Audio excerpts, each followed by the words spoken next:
YouTube'da eski kanal sotib olib turib yurgizgan yaxshimi yoki yangi kanalni noldan yurgizgan afzalroqmi?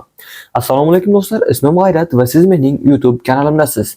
Demak, boshladik. Avvalambor sizni fikringizni bilishimiz kerak. Nimaga? Chunki siz nima uchun YouTube'ga kirib kelyapsiz? Pul topish uchunmi yoki brend uchunmi? Albatta, brenddan pul topish uchun bo'ladi, lekin birinchi brend qo'yib keyin pul topaman deyish bilan birinchi pul topishdan boshlayman deyishning farqi bor. Mana misol uchun siz faqat YouTube'ga pul topish uchun kiryapsiz deylik. Ya'ni Amerikan kanal ochaman deysiz yoki birorta boshqa kanal ochaman deysiz. Ular hammasi faqatgina pul topish uchun. Aynan xuddi shunaqa vaziyatda biz nima qilishimiz kerak? Avvalambor ajratib olishimiz kerak. Yangi kanal imkoniyatlari qanday, eski kanalda imkoniyatlari qanday? Xo'sh, eski kanaldan boshlasak.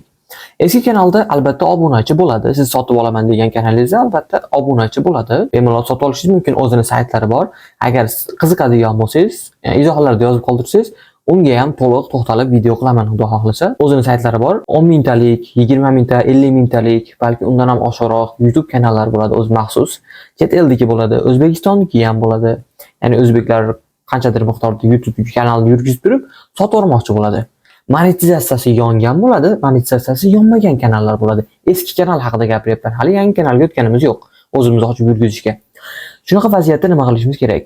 Xo'p, tasavvur qiling, siz chet elda videolarni qo'ymoqchisiz yoki birorta yo'nalish bo'yicha xullas pul topish uchun video qo'yib bormoqchisiz. Bunaqa vaziyatda eski kanal oladigan bo'lsangiz, sizda qanday imkoniyatlar, qanday afzalliklar va yoki qanday minus taraflari bo'lishi mumkin? Bunda misol uchun, xo'sh, birinchi bo'lib auditoriya sizniki emas. Auditoriya bu juda ham katta narsa, ya'ni 50 mingta odam bo'lgani bilan siz video qo'ysiz, sizni videolaringiz ular tushunmasligi mumkin, umuman boshqa tilda bo'ladigan bo'lsa, yoki umuman holatda sizni videolaringizga reaksiya bildirmasligi mumkin. Bu degani 50 mingta kanalingiz bor, lekin prosmotrlaringiz 100 ta, 200 ta juda ham oz. Va monetizatsiyaga keladigan bo'lsak, albatta video kam ko'riladigan bo'lsa, u albatta pul ham kam tushadi. Deyarli tushmaydi ham. Bo'lmam 100 ta, 200 ta umuman pul to'lamaydi YouTube. Lekin unda yana bir minus tarafi bor. Eski kanallarda unga strike kelgan bo'lishi mumkin. Ya'ni birorta noto'g'ri keladigan musiqadan foydalanib qo'ygan bo'lishi mumkin YouTube'da. Yoki birorta bir mualliflik huquqiga ega bo'lgan videolarni o'zining kanalida joylab borgan bo'lishi mumkin. Doimiy joylab, lekin unga e'tibor bermaydigan bo'lsa, albatta YouTube u kanalga strike yuboradi, ya'ni ogohlantirish yuboradi-da. Ogohlantirish yuborganida qanchadir muddatdan keyin u kanalda umuman monetizatsiya yonmaydigan bo'lib qoladi. Eski kanalning bitta minuslaridan biri. Xo'p, endi pluslarga o'tadigan bo'lsak, pluslar albatta monetizatsiya. Odam ko'p masalan, chunki siz noldan boshlaydigan bo'lsangiz, 1000 ta obunachi aniq bo'lish kerak, 4000 soat ko'rilgan bo'lish kerak yoki kichkina short video qilayotgan bo'lsangiz, 10 million marta ko'rilgan bo'lish kerak. Va albatta bu biroz qiyinroq, ya'ni noldan ko'taraman deydigan bo'lsangiz, bu anchagina vaqt oladi. Chunki siz video tayyorlaysiz, qo'yasiz, 1000 ta obunachi bo'ldi va 4000 soat ko'rildi yoki 10 million marta ko'rildi, keyin siz pul topishni boshlaysiz. Nol, lekin ko'pchilik shu yerda, ya'ni videolar oz ko'rilgani hisobiga to'xtatib qo'yadi YouTube'dan. Shu sabablari bor. Agar tezroq pul topishga kirmoqchi bo'lsangiz, daromadga kirmoqchi bo'lsangiz, brend kerak bo'lmaydigan bo'lsa, eski kanalni oling, tahlil qiling, qaysi davlatniki, masalan, monetizatsiyasi yonganmi yoki yonmaganmi, obunachisi qanaqa. Agar obunachisi 1000 tadan oshgan bo'lsa, demak u sizga imkoniyati bor. Ya'ni siz agar video qo'yib davomiy qo'yib boradigan bo'lsangiz, ko'rishlar soni oshishi mumkin. Lekin ko'rishlar soni ko'p bo'lib, obunachi kam bo'ladigan bo'lsa ham xuddi shunaqa. Ya'ni bittasi oqsayotgan bo'lsa ham eplasangiz bo'ladi, bemalol yurgizib yuborsangiz bo'ladi. Bemalol unaqa 1000 ta obunachisi bor, lekin monetizatsiyasi yonmagan kanallardan arzonroq ham topishingiz bo'ladi. Menimcha O'zbekiston hududida 1000 ta, 2000 ta bo'ladigan kanallar o'rtacha 200 ming, 300 ming monetizatsiyasi yonmagan, e'tibor bering.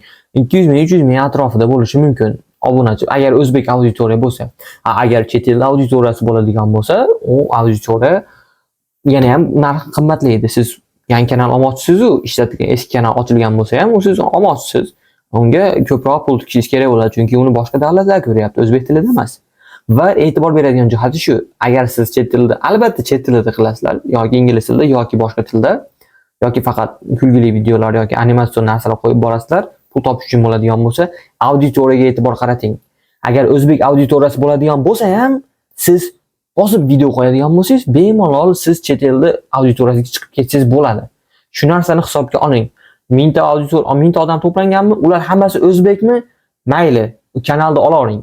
Ya'ni boshqa chet el kanalini qimmatga olgandan o'sha kanalni olib turib, yurgizib turib, agar o'zingizga ishonchingiz komil bo'lsa va bardavomlikni ishonlaydigan bo'lsangiz, albatta shu kanalni olib turib davomiy qilib qo'yasiz. Yangi kanalni oldingiz, yangi kanalni olganingizdan keyin siz uni ichidagi barcha videolarini private qilasiz. O'chirib yubormaysiz, e'tibor bering, o'chirmaymiz. Hamma videolarni o'zimizga shaxsiy faqat bitta odam kanalni egasi ko'rishi mumkin holat. Xolos. Xuddi shunaqa holatga keltirib qo'yasiz. Chunki bu kanalni ko'rishlar soniga ta'sir qiladi. Chunki biz bu yoqda 10 million marta 4 ming soat ko'rilishi kerak edi-yu. Shunga ta'sir qiladi. Shu sababli private ga olib qo'yamiz. O'zimiz tahrirlaymiz, kanallarda o'zimiz yo'nalishimizga moslaymiz, keyin video qo'yishni boshlaymiz. Xuddi shunaqa qilib davom ettirsangiz bo'ladi.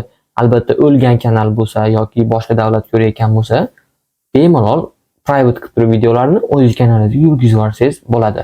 Buni plus va minus taraflarini siz bilan gaplashdik.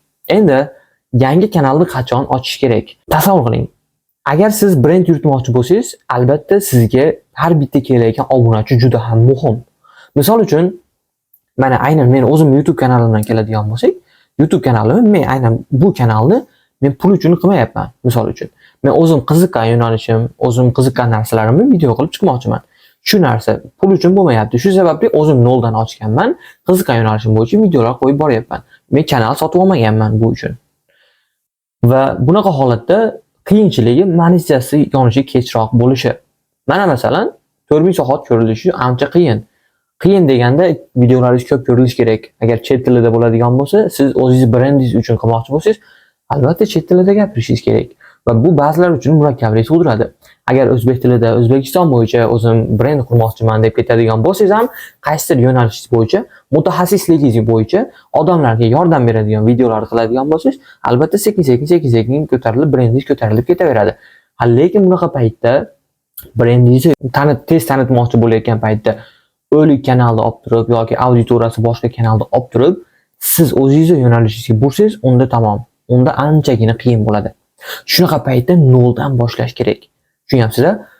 Tasavvur qiling, mana meni kanalimda hozir 2000 tadan ortiq odam bor. 2000 tadan ortiq odam bor. Menda yonimda 50 mingtalik kanal turibdi, misol uchun. 50 mingtalik kanal umuman boshqa yo'nalishda. Wine ko'radi deylik, kulgili narsalar ko'radi yoki meni yo'nalishimga umuman mos tushmaydigan narsa videolarini ko'rishi mumkin. Aynan xuddi shunaqa kanalni men sotib oladigan bo'lsam, menga qiyin u. Masalan, meni o'zim 2000 ta obunachilik kanalim u 50 mingtalik meni tanimaydigan odamlardan ko'ra, meni kanalim ancha afzalroq siz uchun. Siz uchun ham tushunarli.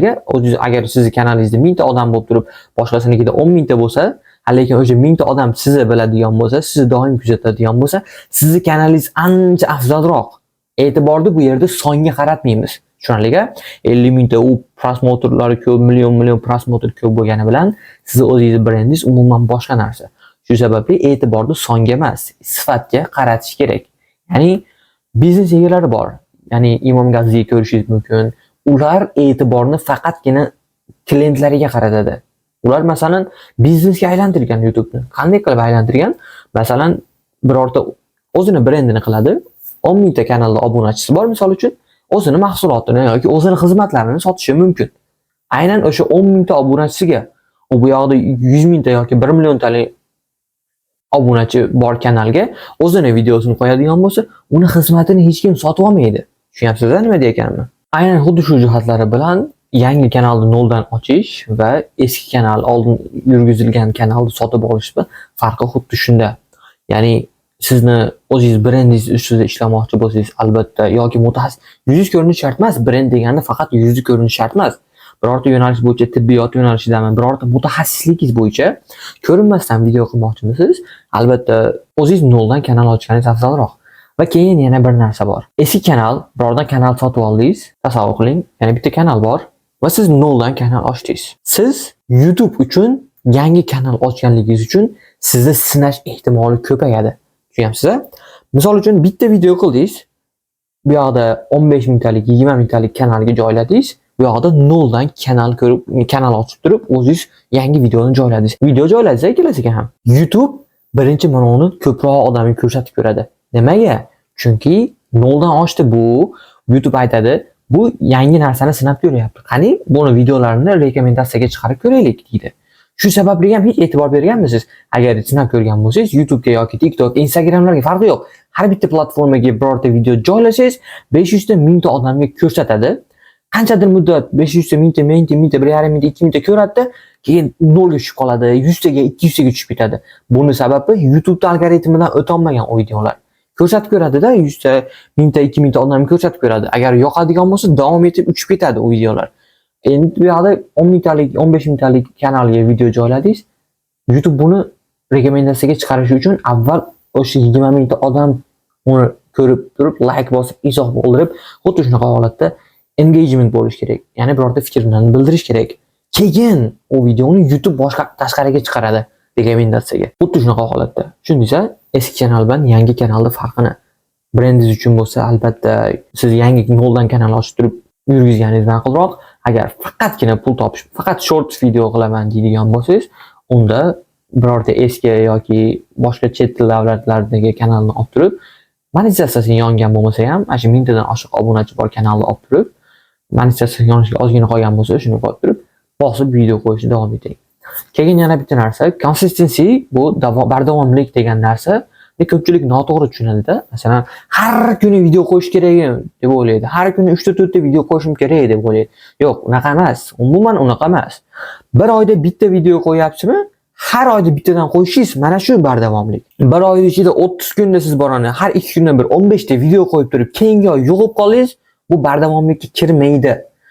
Har oy o'ziga qulay bitta narsani tanlang. Xohlasangiz 2 oyda bir qiling. Xohlasangiz 2 oyda bir zo'r qilib video chiqaraman deng, har 2 oyda bir chiqaring. O'zingizga fiziki o'rgishingizga qarang, vaqtingizga qarang, boshqa ishlaringizga qarang. Bilaman ko'pchiliklar aniq boshqa daromad 9 dan 5 ga, 8 dan 4 gacha ishlaydigan birorta ishni ishlashingiz ham mumkin. YouTube bu qo'shimcha daromad manbai qilib harakat qilayotganingiz bo'lishi ham mumkin. Shu sababli bunga e'tiborli berib qo'yamiz. Mana shu narsa bardavomlik hisoblanadi. Xohlasangiz agar har kuni qila olsangiz, har kuni qo'ying. Bir haftada birmi? Bir haftada bir qo'ying. 2 haftada birmi? 2 haftada bir. Davomiylik xuddi shunaqa davom etadi. O'zingizga belgilab olishingiz kerak. Men moncha vaqtda mana videoni qilaman. Kuchingiz yetganicha, sabringiz yetganicha harakat qilishingiz kerak. Lekin muhimi to'xtab qolmaslik. Xuddi shunaqa holatda davomiylikni ushlasangiz shart. Eski kanal olsangiz ham, yangi kanalni noldan boshlasangiz ham. Umid qilaman siz uchun foydali bo'ldi. Keyingi videolar nima haqida bo'lish kerakligini, birorta tushunmagan narsangizni izohlarda yozib qoldiring. Xudo xohlasa video qilib chiqarishga harakat qilaman. Xayr, salomat bo'ling.